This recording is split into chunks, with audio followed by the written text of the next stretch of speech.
বাংলাদেশ থেকে নিয়ে আসা হয়েছে, সরিয়ে নেওয়া হয়েছে।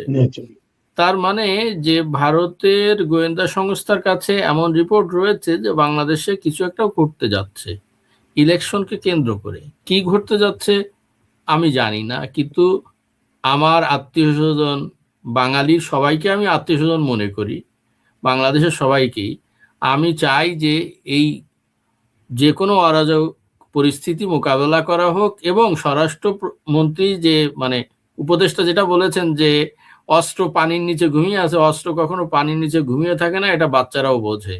আপনারা একটু জোর করে, মানে একটু শক্তিশালীভাবে, শক্তিমত্তা নিয়ে এই অস্ত্রগুলি কালেকশন করার চেষ্টা করেন।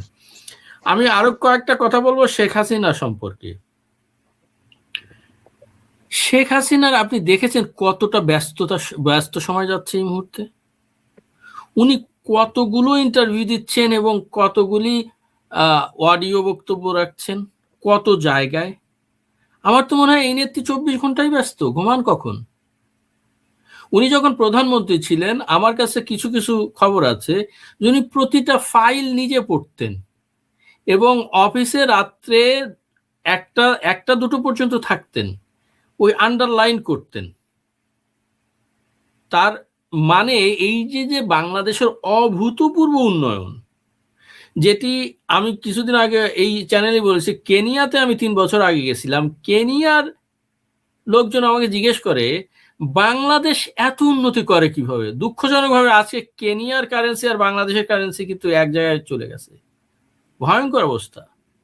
সেই কেনিয়াতে যে সাফারিতে যাওয়ার সময় রাস্তা এত বাজে, আমি বললাম তোমাদের রাস্তাটা যদি ঠিক করা হয় তাহলে এখান থেকে, এই সাফারি থেকে তোমরা কোটি কোটি টাকা ইনকাম করতে পারো। আমাদের দেশে কিন্তু রাস্তাঘাটে সে প্রবলেম রাখেন নাই শেখ হাসিনা। এবং আমি ব্যক্তিগতভাবে একটা মন্তব্য করি যে বঙ্গবন্ধুর কথা মনে রেখেও আমি বলছি, শেখ হাসিনা বাংলাদেশের সেরা প্রধানমন্ত্রী।